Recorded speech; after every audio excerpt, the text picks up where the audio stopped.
And although this event is being recorded, I would also like to mention that my colleague Justin has put a Mentimeter in the chat. So if you would still like to remain anonymous, you can use the chat to share any thoughts and feelings or questions. Sorry, as I was saying. Yeah, so as a result of Baroness Lawrence's demand for justice in 1994, a private prosecution was launched. This private prosecution then led the traction from high-profile figures such as Sir William Macpherson, who 3 years later announced a judicial public inquiry into the death of Stevens, as he himself recognized that the Metropolitan Police had greatly neglected this case and justice definitely needed to be served in this case. Only 2 years later, a report was published with a statement essentially saying that the Metropolitan Police was in fact institutionally racist, and a list of 70 recommendations, which included things such as an introduction of detailed recruitment and promotional targets needed to be reached for police officers. Family liaison officers needed to be appointed to families of murder victims, so to ensure that there was a sensitive contact between the police and families, and to also hopefully prevent the recurrence of such neglect taking place, the neglect of Stephen Lawrence's family taking place again. But most importantly, and arguably the most important recommendation was the scrapping of in 2005, when the double jeopardy rule was scrapped, as this essentially led to the conviction of Stephen's murderers. So the double jeopardy rule previously meant that no one person can be trialed for serious crimes such as murder twice if the jury had ruled them not guilty. Now, this rule being scrapped meant that Baroness Lawrence's tireless campaigning for her son could ensure that the once already trialed murderers could be convicted as they were again years later. I think it's also fair to say that the Macpherson report, Sir William Macpherson has a claim to leading an overhaul of Race Relations Act, and essentially led the strongest battery of anti-discrimination laws in Western Europe. The very fact that we're here discussing Lawrence's legacy today and discussing the recommendations that took place as a result of the Macpherson report shows just how impactful these events have been, and just impactful the change has been on Britain itself. Now, I will just pass you to my colleague Justin, who will introduce the Stephen Lawrence Foundation and the announcement of Stephen Lawrence Day. Over to you, Justin. Thanks, E. And good afternoon, everyone. Apologies, my laptop isn't working, so I'm having to do this presentation on the phone. I just want to start because Elizabeth has done a really good introduction, which a number of us probably have already been aware of, or may have actually also as well experienced, and give you a bit of background of the reason why on this day we wanted to try to do use today as an inspiration to also as well tie into the fact of actually the support that parents, godfathers, godmothers, aunties, uncles need when there is a loss of a child. We all know that, you know, the saying as it goes, most parents don't expect to bury their children, but also as well, sometimes what people forget is that also as well, many young friends don't expect to go to the funeral of their friends. Many godfathers, uncles, aunties, cousins don't expect it. So how could we look at a day as this, honouring Stephen's passing, murder, but also as well ensure that for the people who are here now, what kind of support that we could also as well ensure that they're aware of, but also as well what could have been there if, say, for example, before Doreen, of course, became the Baroness, before, Neville was there, the kind of support that they should have had as a couple. And these are the kind of things that I think we need to ensure that we're aware of. So even if, and that's the term, God forbid, that we may lose someone who's young and close to us, there may be someone else who has suffered that loss. And how can we, in that space, help support them? So I would just say, and part of this is we are really careful of the kind of emotions that may be displayed in this. Even through a negative situation, we are seeing that there have come some positives of that. So as Elizabeth has talked about, the McPherson's report, which was based on the investigation of how supposedly they were meant to capture the killers of Stephen Lawrence, whether it was the inspiration that Doreen took to ensure that she created a legacy for Stephen and developing the foundation. And hopefully a number of you who had registered for a ticket via Eventbrite would have seen the foundation's promotional video. And for me, that really does sort of say about that kind of creating a legacy where young people not only should be protected, but should also as well be supported and nurtured and have opportunity to develop. And especially because Stephen loved drawing and was an artist, are focused on creativity. And that may be something that I think people, depending on their backgrounds and their communities, sometimes it's not encouraged enough. That actually being a creative can also as well help support you in your younger life as you grow. So I think for me, there's something around this event today that I'm really hoping we can encourage you, the attendees, as I said, to listen to our panelists. So that'll be Richard and Gemma, who will introduce themselves shortly. But also, as well, as I said, if that's okay with you, if you feel comfortable to interact with our Mentimeter. So really simple, just as a prompt, I would say, I know there's more people on this MS Teams call than have actually gone into the Mentimeter. So in the Mentimeter at the moment, before we go into the more detailed, more emotive conversation, we ask the simple question, how are you feeling today? And we have a scale, 1 which is happy, 2 which is good, 3 which is okay, 4 is upset, and 5 is angry. And so far we've only got 7 people who have actually said how they feel. And luckily enough, no one feels angry, which is good to see, but I would encourage more people just to jump into Mentimeter. We've got the slide, we've got the Mentimeter in the conversation point. Yes, and I will push you to the link again. It is in the chat, but I will just, no one is seeing it. No, maybe that's why people can't see it. So if that's okay, I will say it verbally. So if everyone could go to Menti, so M for mother, E for echo, M for November, T for tango, I for indigo.com, and then use the code 32484717. So once again, 32484717. And I'll be happy to repeat that later on, just to remind people. I see that the numbers are slowly going up, so that's really good. So just quickly, I can see that as more people are now going in, thank you very much. As people are going in, I've noticed that a lot of people are probably in that they're okay mark, and that's fine. I think once again, if we look at how the day is, there are going to be some people, as I said, who have actually lived it, actually saw the investigation, actually heard the murder, may have even lived in the area.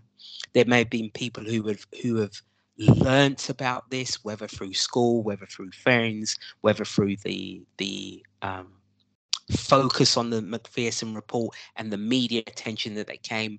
Maybe people will be aware of this because they saw, they celebrated, they cheered when Doreen became a baroness.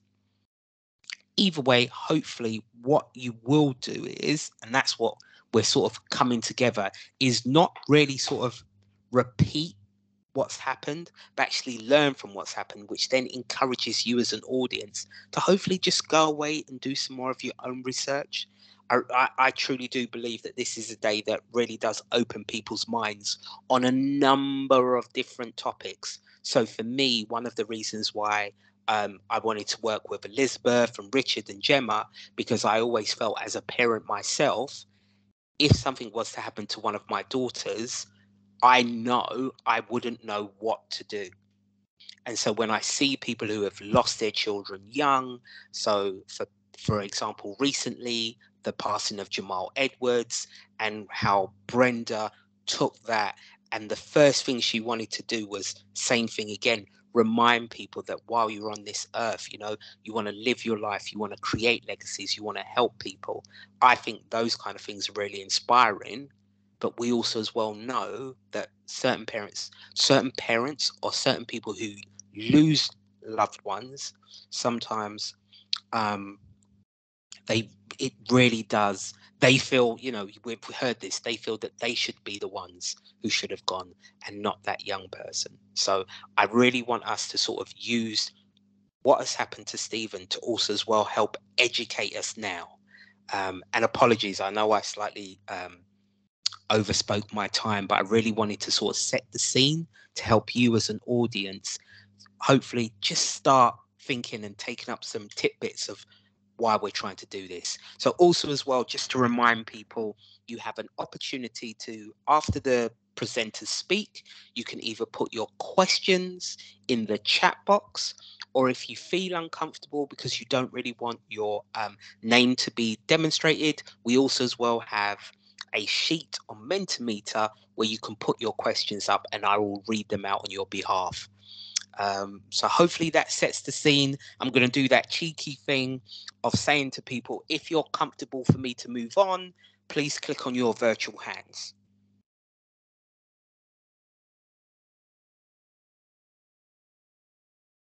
Perfect. Okay, so that means enough talking from me. I better be quiet and I better hand it over. Am I now passing back to you, Elizabeth, or am I going over to our panel? Yes, passing back to me and then over to our fabulous panel. So just touching back on what Justin has said, often in cases of grief, we focus on the person that has died, which in this case is Stephen. But at the same time, Stephen's mother, Baroness Lawrence, in this case, not a lot is spoken about the tireless campaigning she has done in honor of her son. And although campaigning for change and justice is fundamental and creates massive change, Baroness Lawrence, in recent interviews, has expressed that she will no longer carry out any more interviews, but will still continue the work of the Stephen Lawrence Day Foundation. In many cases, like I said, the lasting impacts of child loss for parents isn't spoken about enough, as the parents are also being left behind. In such scenarios like Baroness Lawrence, where parents are not able to grieve their children properly because of the constant campaigning and the tireless interviews and the tireless demand for justice, they have to step up and keep their child's legacy. So in that case, I would like to pass you to Richard Boyd, who will be discussing and talking about his experiences of parental bereavement. Everyone, some of you may well have heard this story, so I will keep it brief and try and keep in line with the theme of today, because there is a lot that resonates. It's obviously coming from a very, very different background, very different experience, but there's a lot that resonates here, and I think I'd like to pick up on a few points around these types of discussions. So, by way of context, my twin sons were stillborn in 2011, and since then we've gone on to have 4 healthy children, as well as 3 miscarriages. All of those losses have been very different, and have shaped me, my wife, and our family profoundly. in ways that some of you may well know, and some of you could may struggle to imagine. I think one of the biggest things around this legacy work is it is hard. It's incredibly hard because it means so much to you. And when you are trying to do these things in the face of either indifference or active blocking, it makes what is already a harrowing experience more so.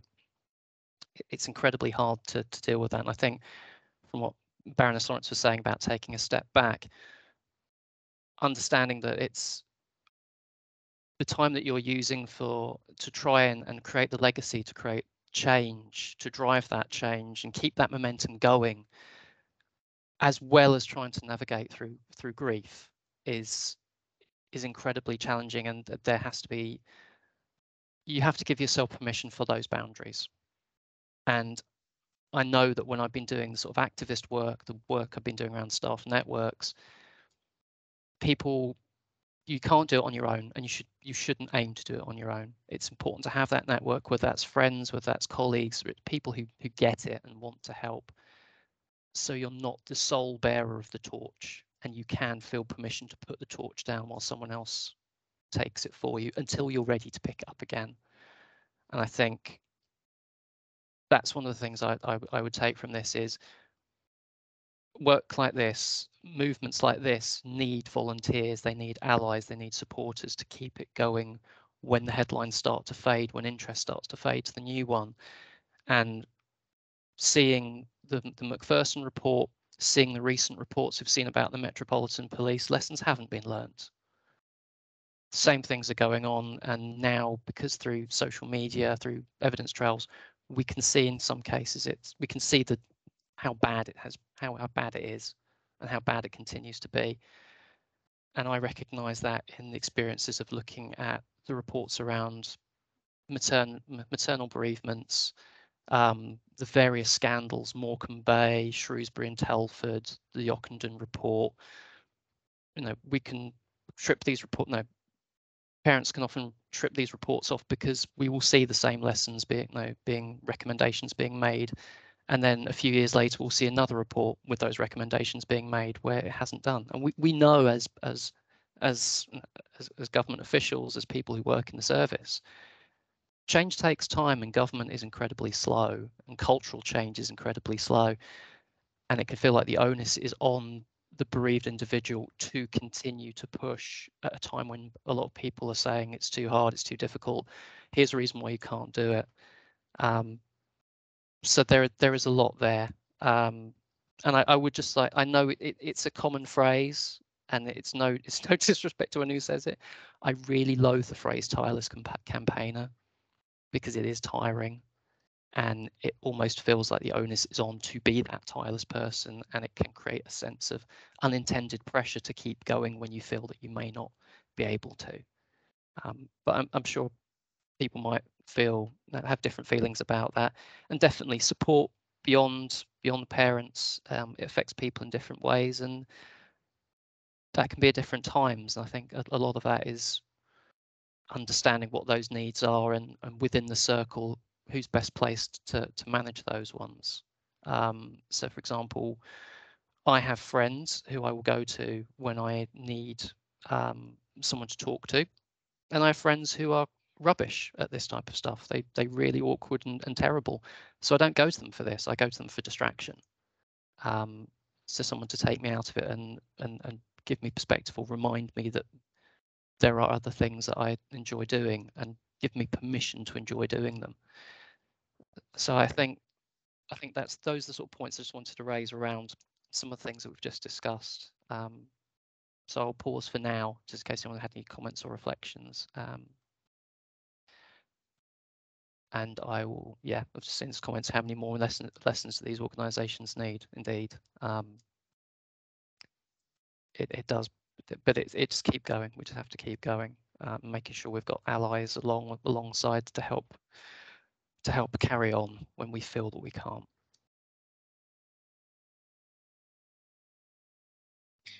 Richard, if that's okay, I know we were going to have a bit of a pause just to let that settle in and let people feel ready, comfortable, etc., to maybe raise some points.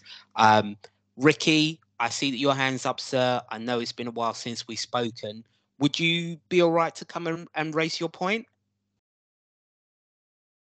I certainly would, Justin, and thank you for inviting me to do so. Let me just turn around a little bit because I think my screen is very white. My living room is very bright. Right, I mean, thank you very much to the presenters so far, and I think this is a very important topic, and I agree the fact that Doreen had to fight for justice rather than justice being done by the state via the police, which, I mean, to me still doesn't sit good in my mind.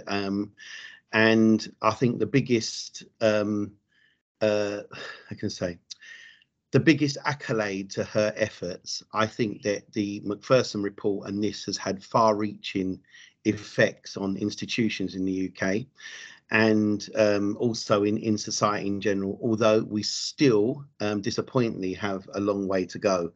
Having completed 35 years of service in the department, working in the Department of International Trade, and I also chair the Race Equality and Human Rights Network and have external roles with Notting Hill Car, and also Grenfell's very sort of close to my heart. In fact, my sound system is actually the official Grenfell sound system. I think that if you remember back before the Macpherson report, if you look in our department, and it was true for many departments across government, most Black, mixed race, Asian people, BME people generally were in the bottom grades. That's a simple fact. When I joined on the 10th of November 86, in my department, I knew one BME junior manager of the O grade.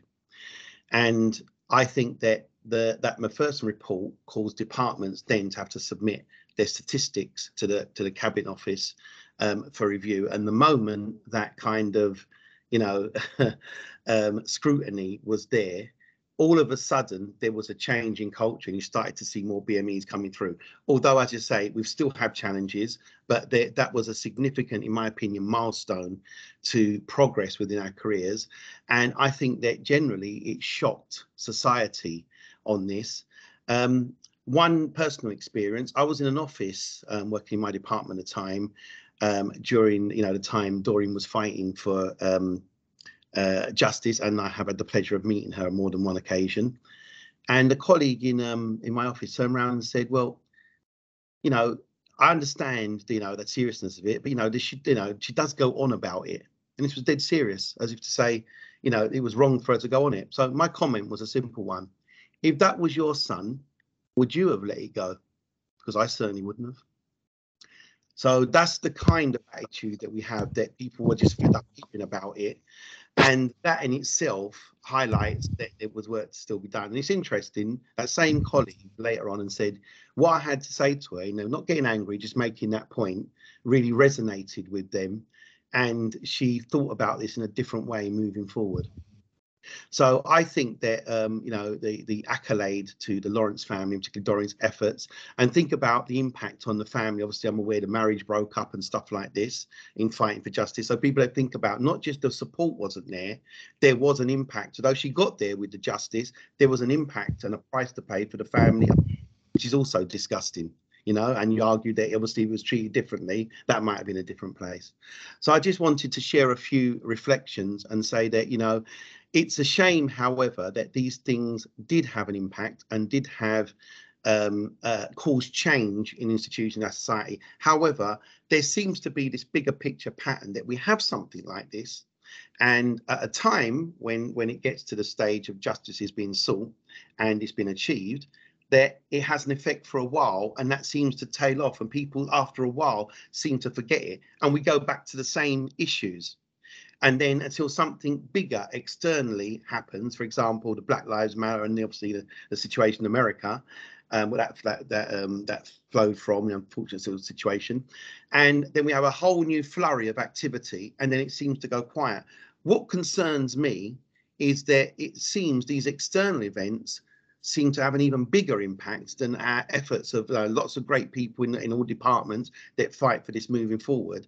But there seems to be time bound, and we go back to the same old issues and behaviours until the next one happens.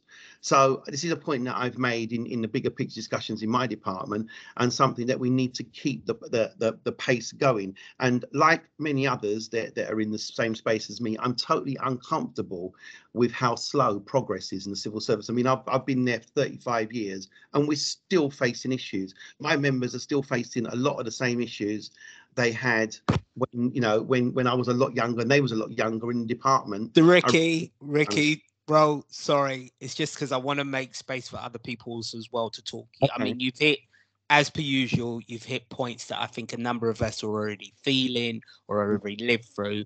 But I just want to make sure, and please, you know how long I've known you. I just want to make sure that I'm not over talking you, but I just want to create space for other people to speak. I was just actually the end of my point. So you've actually interrupted right at the end of what I had to say. But I think what was important, and I think that will spark further discussion. Thank you. And I also as well want to big you up because you're wearing an Arsenal top. And I know that there are a number of football fans out there who don't like Arsenal. I'm not an Arsenal fan myself, but because they've done the No More Red initiative, which once again is in collaboration with the Stephen A. Lawrence Foundation to help raise awareness of course, young people dying, knife crime. And this also as well ties up to the point of one of the topics that we're trying to raise, right? What is the support that's available out there for people who have experienced child loss? And I would like to also as well big you up, Richard. Like, I've known you for a while, and the fact that you can come and once again, I don't even see it as being campaigning. You enlighten people by using the experience of the loss of your own children to help raise awareness to others. So I really want to thank you for just coming and once again sharing your story, and also as well helping guide people to helpfully either help them or help others. So before I hand back to Richard, is there anyone else who wants to raise anything? If not, I would encourage you. Oh, sorry. No, sorry. This is Joshua. I wasn't going to put my camera on, but seeing as it's the nature of the topic, I put it on. It was just a quick question / point that I wanted to put to Richard if he was okay with answering it. I used to, in some of the former jobs I've done, do a lot of bereavement support for people that have bereaved, specifically in areas of kind of murder or quite traumatic situations. I wanted to ask if you could talk a little bit in terms of how your loss impacted your parenting, because I know obviously it's not mine to ask, but I can appreciate that it's quite difficult when you're also managing grief, but also having to also try and prevent that from impacting your other children. And then also, I guess the second question that I wanted to ask is, I know a lot of people struggle, not initially with the initial kind of support that you get after bereavement. There's lots of support, but then what happens later on down the line when it kind of tails off? And if you have any advice for anybody that can that can manage that kind of tail off. Yeah, I'm happy to answer both of those. I think my impact on my parenting is it swings between two things. It swings between hypervigilance and almost borderline. No, your attitude to risk shifts and can shift on a daily basis because you know the worst that can happen. I think one of the harder parts we found is pregnancy after loss. Is not fun. We were lucky enough to fall. No, my wife was lucky enough to fall pregnant after we'd lost the boys fairly quickly. The whole experience was terrifying. And I think from a work perspective, if you look at the Equality Act around antenatal appointments, you're expected to take maybe two. Two is seen as reasonable time off. We had about in the region of 20. So we're terrified. Just the slightest hint that things weren't moving or things weren't right, we were straight at that hospital. Mentally composing eulogies on the way. It was, and that didn't go away even after I had a healthy baby and a subsequent pregnancy and even afterwards. I went through a phase, particularly with my youngest daughter, of just being terrified I'd open the door and she wouldn't be breathing. There's no reason for it. There's absolutely no rational thought, no reason why that would be the case, but I was terrified. It was very, very powerful. And I think in terms of the long-term support, very much my hobby horse, very, very much my hobby horse. Most bereavement support is centered around immediate loss. It is not so good at long-term loss. And there is research to suggest for different, particularly between the men and women, there are different points at which that the depth of the initial loss revisits along the way. People often associate it with the big milestones. That can be true, but sometimes it's the smaller ones. For me, it was 4 years. 4 years was the point where I thought I was going mad. And 4 years was the point that I started doing all of this. That's the trigger point for me. To feel able to do it and to feel the need to do it. So there is support available. We'll be referencing that a little bit later on. But there's so much support out there. There is a whole community. When you've joined the club, every member is dedicated to either preventing more members from joining and for making sure that if you do join the club, that you have a better experience that they have a better experience than you did when you joined. So you're constantly improving, you're constantly trying to improve things. So thank you for those questions, and again, thank you for your support in the Bereavement Network on that topic. Is it okay to pass over to Gemma, because I'm aware that I've taken up quite a bit of time. And I'd like Gemma to have the opportunity to tell her story. I'm here, Richard. Shall yes. I turn my camera on? Yeah. I shall switch off so people can see Gemma and focus. Thanks, everyone. Hi, everyone. I feel a bit nervous. I've never done anything like this before. I feel very honoured to be a part of this today and get the opportunity to share my story and my son's story, which started 16 and a half years ago, coming up to in July the 17th this year would have been his 17th birthday, and the following day on the 18th of July will be the 2nd year anniversary of his death. So it's still quite raw and quite fresh, really, but what has happened in the last 20 months is something I never could have imagined, the kind of path that my life would be going down. It's just surreal, to be honest. But yeah, my son, who I've got a picture of here, that was taken on the day of his 15th birthday in the morning. I was very happy. It was the first day of the summer holidays. I couldn't wait to go out and wear his new clothes and his new Jordans that we'd spent tiresome amount of hours searching for, and finally got them. It was just, oh, do I look good, Mum? Do I look good? And all of this. And yes, son, you look really, really smart. Have a great day. And off he went to meet his friends, to enjoy the sunshine and to go fishing, which was his favourite pastime, along with basketball. His day was completely mapped out. I spoke to him during the day and he was having a great time. And fast forward till the next morning, I get a phone call to say, Sam's not well. I didn't know who this woman was. What do you mean Sam's not well? He's having a fit. And I was just like, frantic. What? Okay, what do I do? What do I do? And it turns out it wasn't just a fit. He was in cardiac arrest. The paramedics were there. The helicopter had arrived. I drove straight to the hospital. Didn't know what I was going to see, what to expect, what's happened, none of this.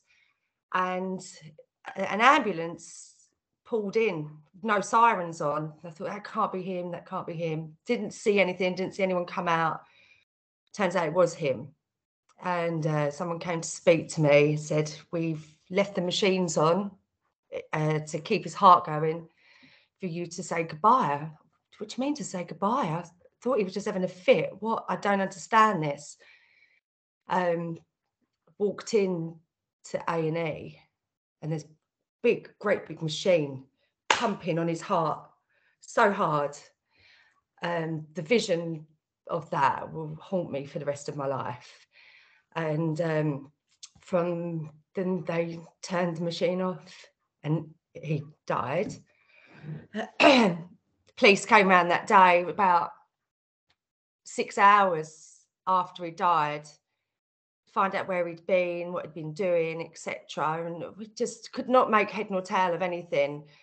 Subsequently, it turns out that he had stayed with his friends, and 2 18-year-olds had come up to his group of friends and taken them away, taken Sam, said, come with us, come with us. And he'd gone with them, and they spiked him with a whole lot of drugs, and he had no chance of surviving. And what his cause of death was in the end was his lungs had filled up with blood from the drugs that were in his system, and he drowned on his own blood. But it's still, I mean, we had an inquest a year later, and it's come up as unexplained because other people were involved. They were arrested. We know who these people are. But the police hadn't turned up to the property that it happened on for about 12 hours. So any evidence that they may or could have found was obliterated. And we had no chance where the CPS were concerned. Police didn't help at all. I had the family liaison officer that came round the following day after he died. I haven't seen them since. I made endless calls, and after the funeral, wanting answers, what happened, what's happened, and still waiting for them answers. They wouldn't ring me back, wouldn't call me back. One of the detectives went off sick. Another detective was put on the case and subsequently closed the case, saying there wasn't enough evidence. And that is my story of my son's death, with no answers still to this day. All I get, what's happened since then, after the inquest, I went into a massive depression, huge. I would wear his pajamas daily. I wouldn't take his pajamas off. I'd go upstairs, go to bed in his pajamas, wake up in the morning, lay on the sofa, and this is what I did daily. Couldn't talk to anyone, cut everyone out of my life. I just needed to find my inner strength.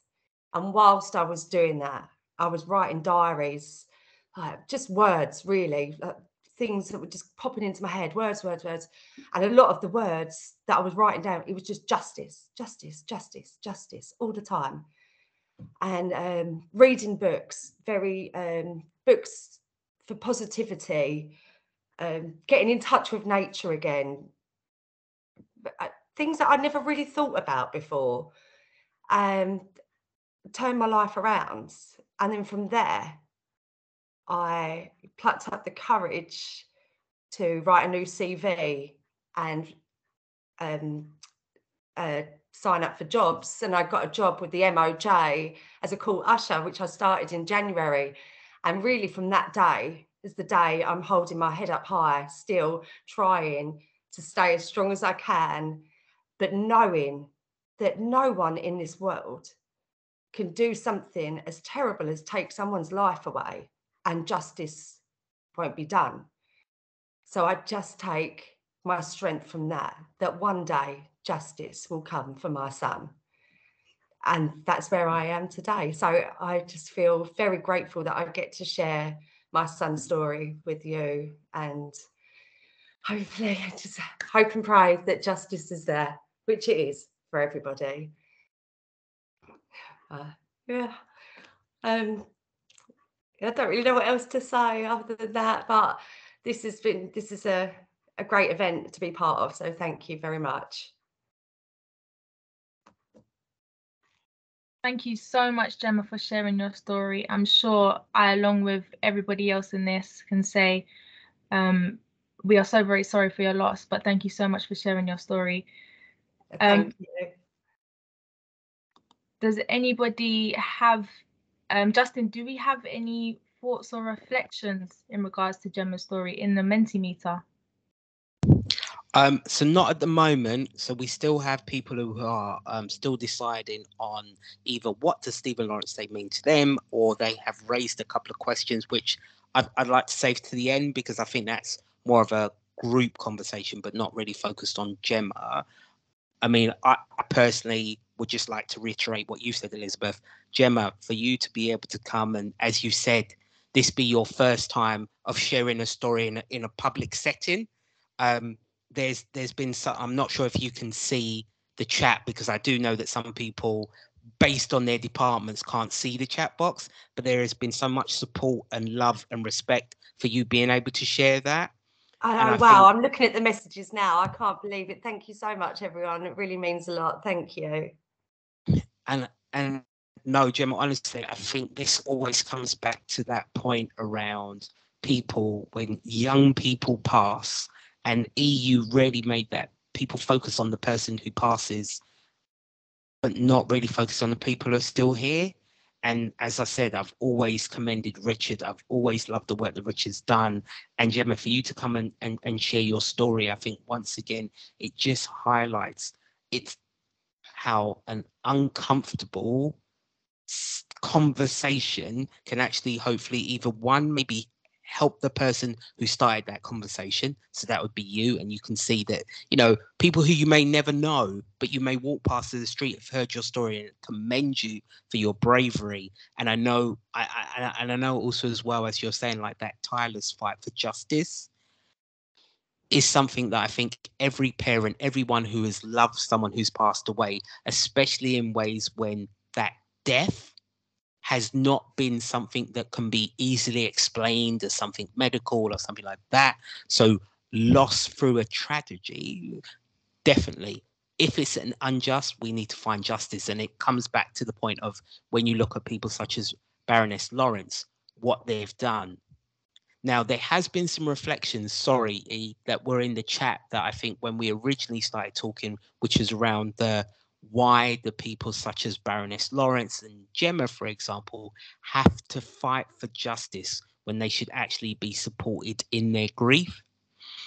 And I did see a couple of other people's hands up, and I don't know if anyone would want to follow up on that or would like to ask a different question. But I think that has been the sort of consensus. It's unfair that for those who are fighting for justice, why are they in those situations? So I don't know, as I said, I'm going to just quickly check to see if there's anyone else. I see a couple of hands up. Susan, if that's all right, if you feel comfortable, I'm going to ask you to come off mute. I wasn't going to talk on that specific subject. Gemma, thank you very much for sharing your story, and for other people sharing their story. I'm South London born and bred, so Stephen Lawrence and the events of Stephen Lawrence and being in Elephant and Castle at the time of the private prosecution, etc., all are stick very firmly in my mind, and still does actually. If we ever drive past the bus stop where Stephen Lawrence was killed, you know, we never drive past without remembering. So it's, you know, very, very close to my heart. I do, but today I wanted to say in response to Gemma's story, because I want to just remind people that every day there are children walking the streets, walking about, where someone has done them wrong or intends to do them wrong, and we all can play a part sometimes in saving children's lives. I live in South London, as I said before. Some people will remember Jimmy Manson and his parents introduced Safe Haven, where children could run into shops where they were feeling threats of violence. I will say that, you know, that just a few months ago, me and my son were driving up our road, and there was a young person lying on the pavement and on the verge of dying. He'd gone for the first time out with some friends in the evening, and they had pumped him with drugs, and he was just kicked out of the house and just fell on the ground.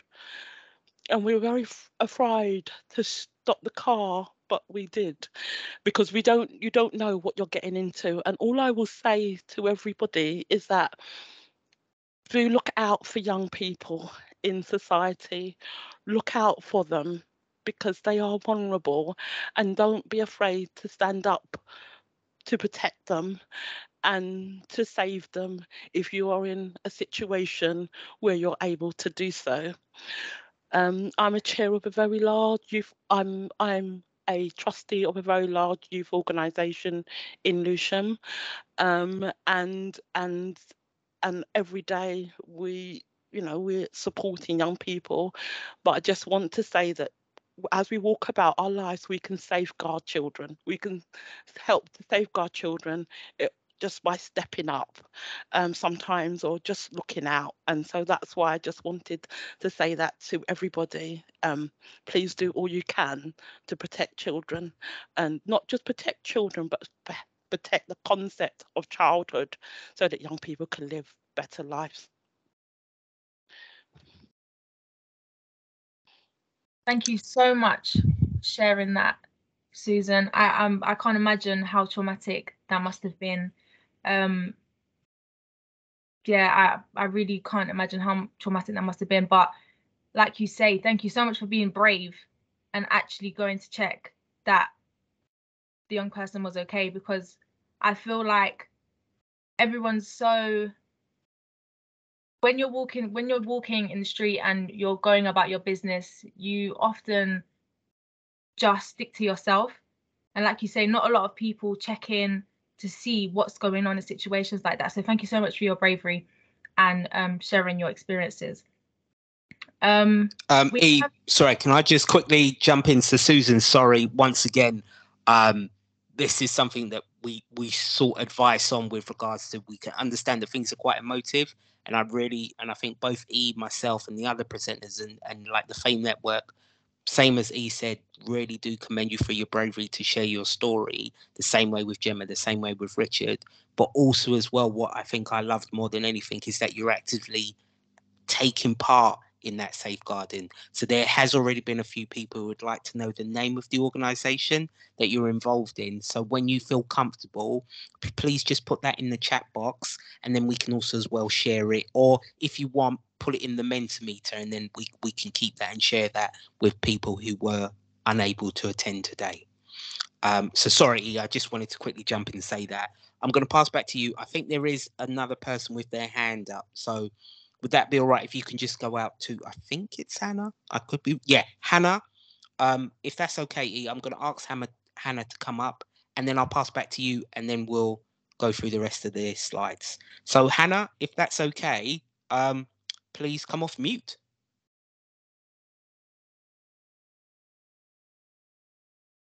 Sorry, I was just moving my washing out of the way. I forgot about it. So I've got something that's quite uncomfortable to say. I've mentioned in the chat my son was threatened with a knife. He was 10, so was the boy that threatened him with the knife.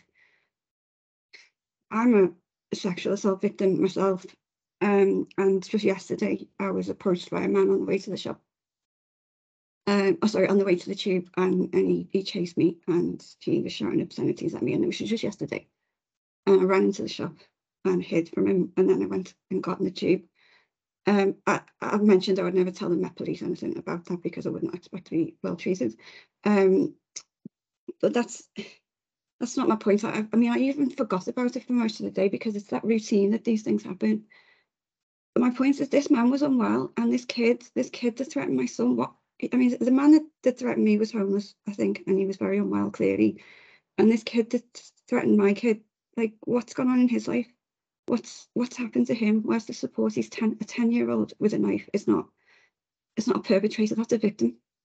And I think that there's an important acknowledgement that the people that are perpetrating the abuses are often abused themselves, and that we can't just demonize people. And notwithstanding Stephen Lawrence's murderers are absolutely vile creatures who deserved their punishment, lots of these people that commit these offences are not like that. And I just wanted to acknowledge that the support needs to come. Justice is only served after something horrible has happened, but if we're going to prevent horrible things from happening, we have to be kind and we have to care. about people, even if they do behave badly. And that's all I wanted to say. So, I mean, for me, once again, I think we tried to plan this session in a way that it would be safe for people to share. And what I would say is what you've just shared. As I said, I don't know how we can like hug through the screen, because I just feel that once again these kind of conversations are quite emotive, and I want you to know that really clearly. And this is not a plug, but within Fame, we always look after members. We always try to signpost a number of our networks. So if there's anything that we can do for you outside of this conversation, please do not hesitate to get in contact with us. And exactly as you're saying, like sometimes we don't think of the other side. We do just support. I have a lot of support, and I have a lot of support, and so does my son. So my concern isn't about me or my son; it's about who's done that to us. Okay. Where's their support? So please don't worry about me. I'm okay. Okay.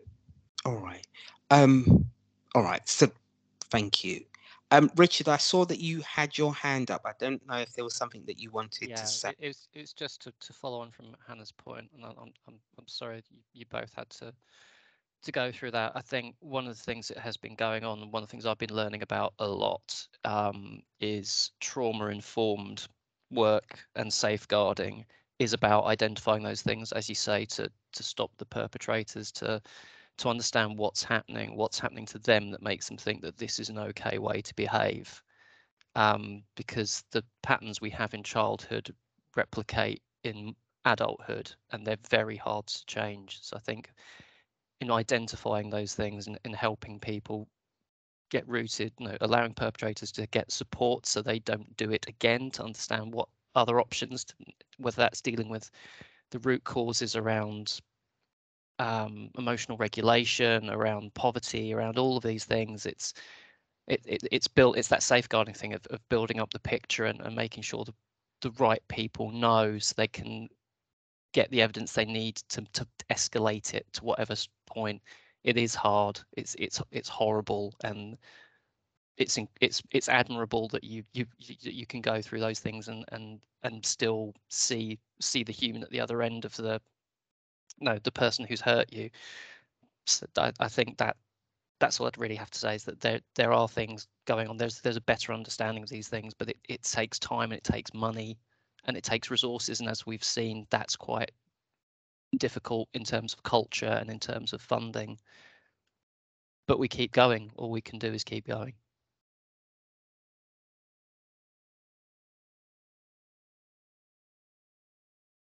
Thank you, Richard, for coming in on that. And I as well want to echo Richard's point on thanking you, Hannah, for sharing your story.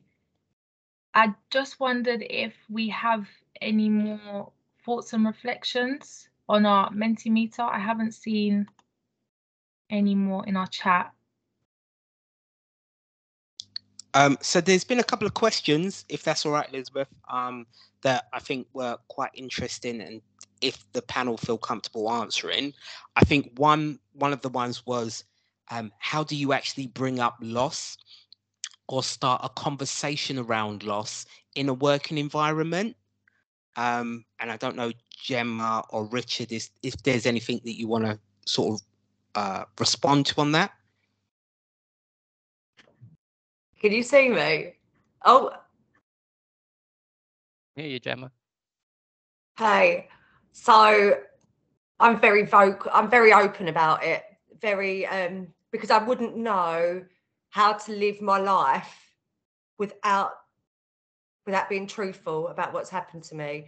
Because one day I could be fine, happy.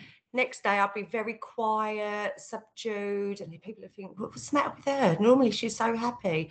So for me personally, I find to just be open about everything, and that's how I get through it. And once they know your story, or you don't necessarily have to tell them the whole thing, they empathize and have compassion, and you really gain strength from them, knowing, especially in the work environment, I felt it was necessary for me to be open and honest about it from the start.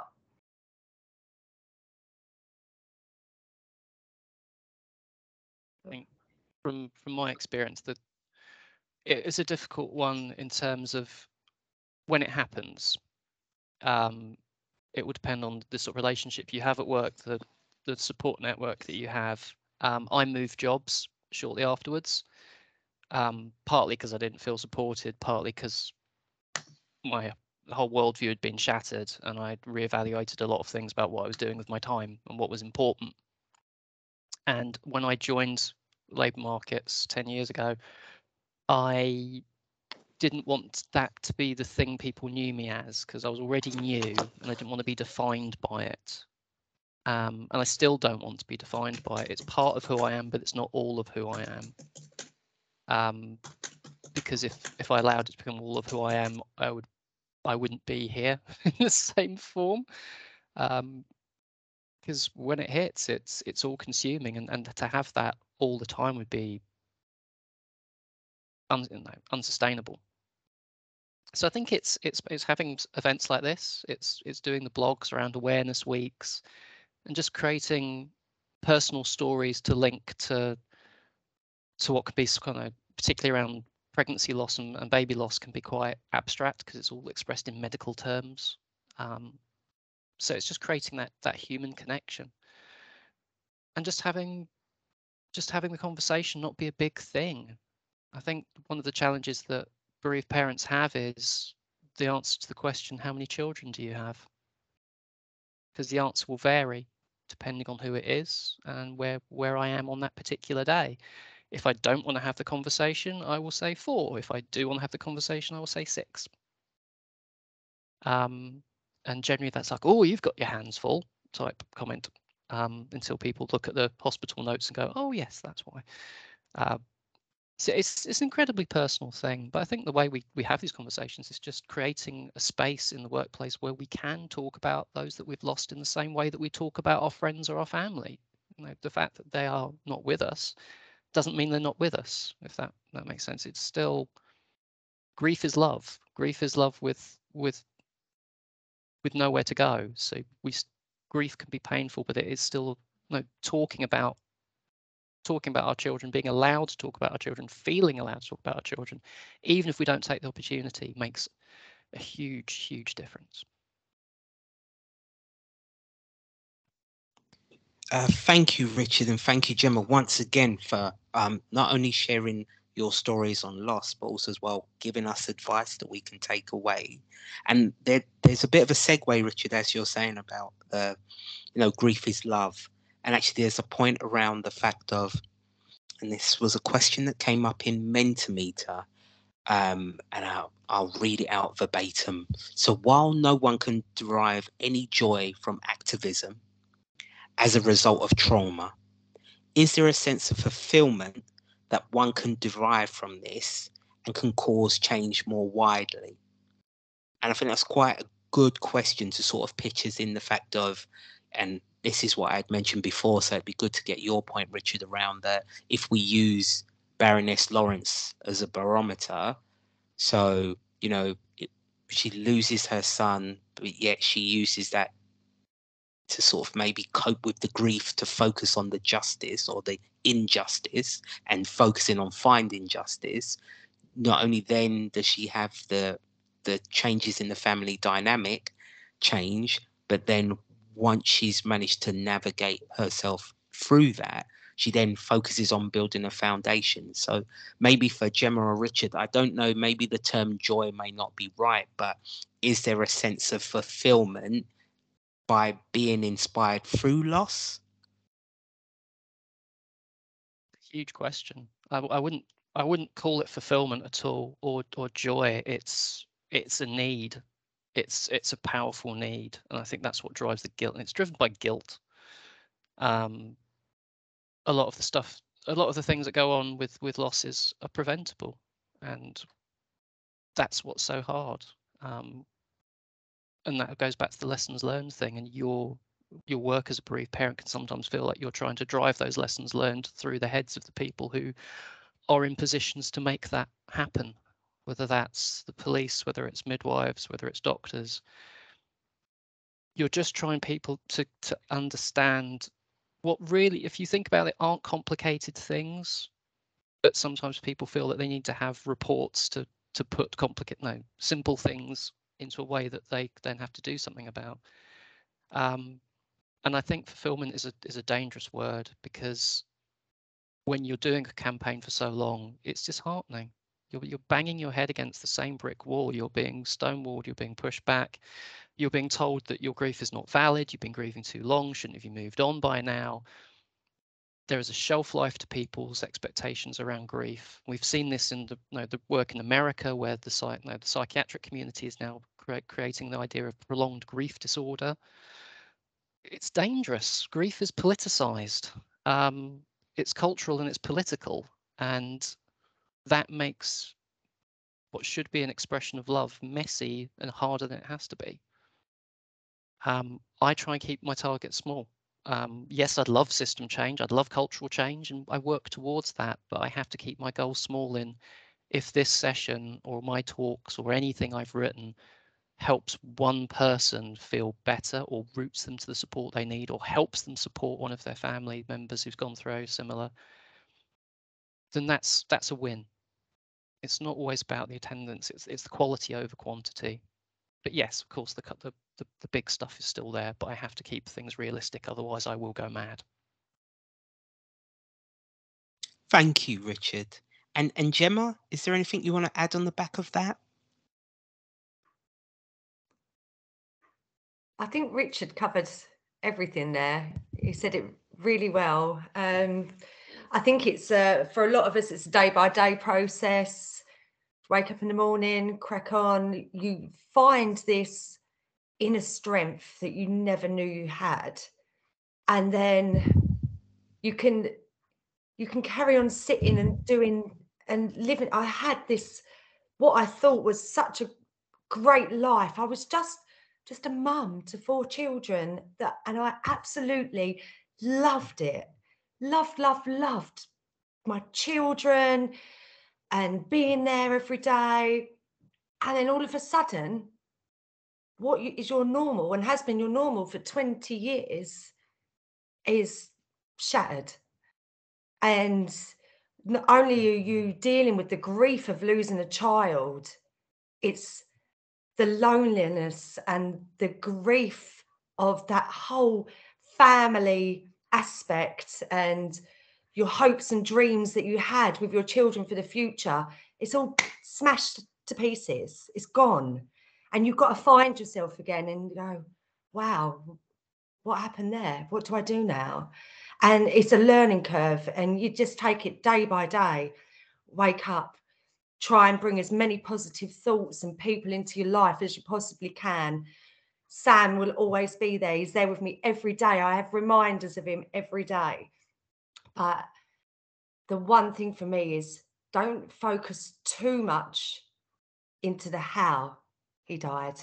Just know that justice will come, because you can't do something so horrific to another human being and not receive something back, whether that be in a court of law or another way. You cannot do something as horrendous as that and not get justice for it.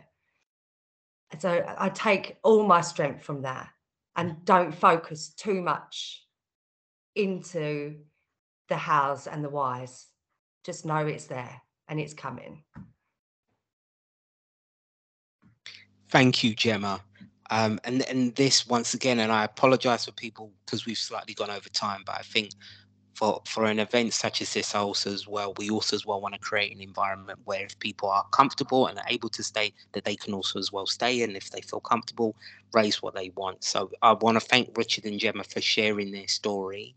I want to also as well, though, just highlight the help and resources to the Bereavement Network, who are based in BEIS, but also as well, I think, have reach across the whole of the civil service, have also as well, and you'll see some of this on the screen, have signpost resource. So even if you're in a situation where you may feel that this has been triggering for you, or actually maybe that you're currently experiencing loss yourself in some form or fashion, please note that there are resources out there to help you. And as we say, you never suffer in silence, but sometimes people don't know where to turn, which is another reason why we felt that we could use this day to help raise awareness, to help protect and support all of our friends, family and colleagues within the civil service. I want to thank the people who put their points in Mentimeter. And one of the things that I wanted to raise, and this was just on the back of what you said, Gemma, that someone wrote in there when we asked the question about what does Stephen Lawrence Day mean personally to you? And someone wrote in there, for me, it means struggle and the endurance for justice. But the strength and courage that Baroness Doreen has demonstrated is beyond inspiring and admirable. And in fact, we should have a Baroness Doreen Day. And I just feel that once again, that also as well is sort of adds into that reflection. Each one of us, whether we've experienced loss, whether we have a cause that we're interested in, we can get involved. We should get more involved if we can, because this is about all of us working collectively to make those kind of changes where justice won't need to be fought for in the same way. And that word injustice, alongside words like racism and sexism and fascism and every ageism, that we can slowly start chipping away at these things. And I think that there is a moral obligation in all of us to work together to help eliminate all of those as much as we can. Now, I'm going to leave it there for a moment. I'm going to go back out to the audience. If there's anything that anyone wants to say, hopefully we've got about another 5 minutes that I think we can push to. So anyone, if you feel comfortable, raise your hand if there's something you want to say before we slowly start winding down. If not, please put your points in the chat or on Mentimeter, because we really are collecting those. And one of the things, if possible, just before people start to go, is we had 2 questions that we would really like people to update in Mentimeter. So 2 of the end questions are, have you or someone you know been impacted by parental bereavement? And then the other one is, after attending the session today, how are you now feeling? So there's only been one person at the moment who said that they felt good after attending today. So hopefully we can encourage more people to update. And then, as Elizabeth has already put, it'd be really good to get some feedback on the session as well, so we know if we got the tone, the pitch and the emotion right. So before I pass back to Elizabeth to wind us out and to thank the audience. Is there any other questions?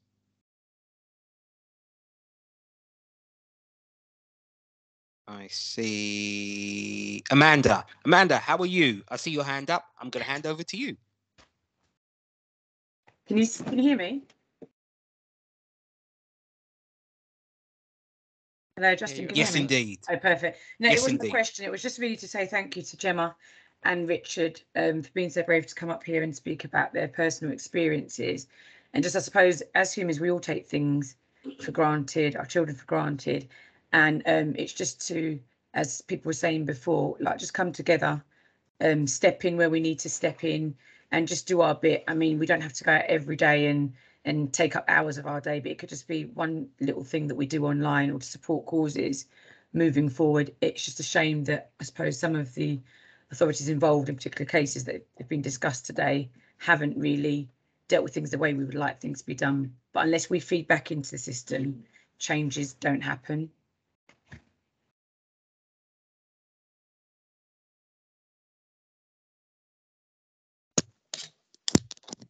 Man, that's a great, as per usual, you're right. We need to, as I said, get involved. We need to be the change that we want to see.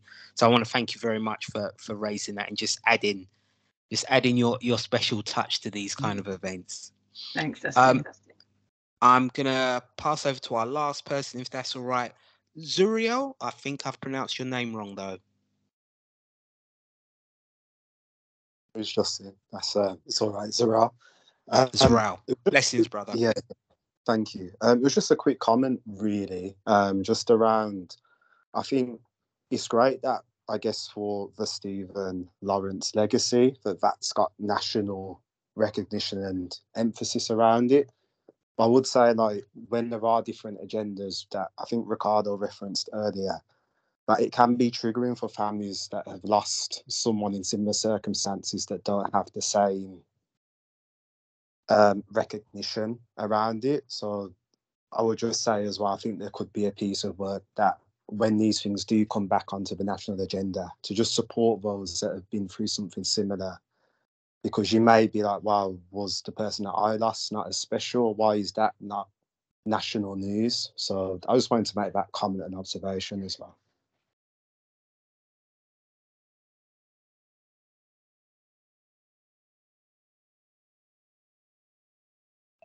I think that's a really good point.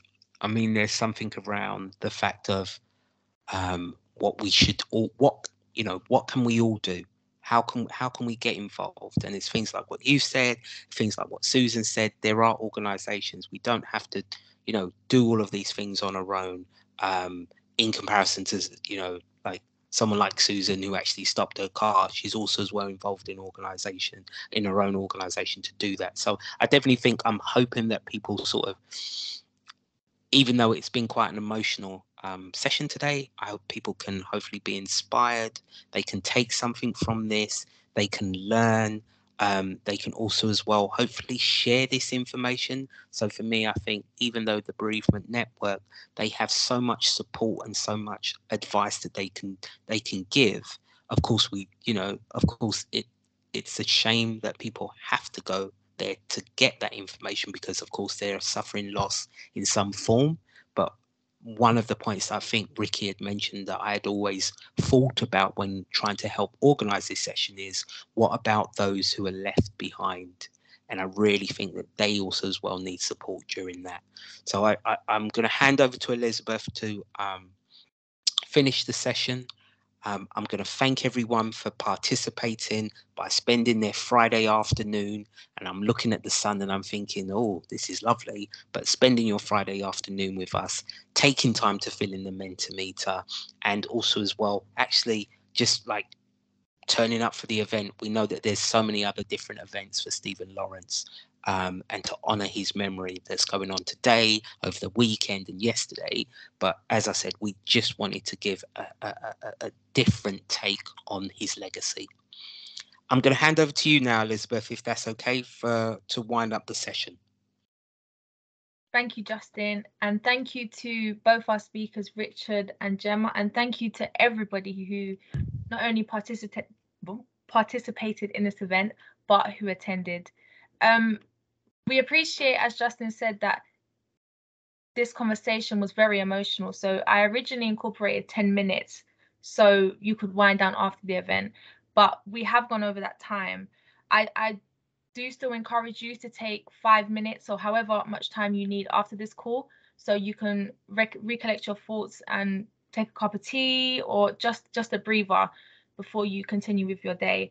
I've also linked a link to it's a BEIS mental health first aiders list.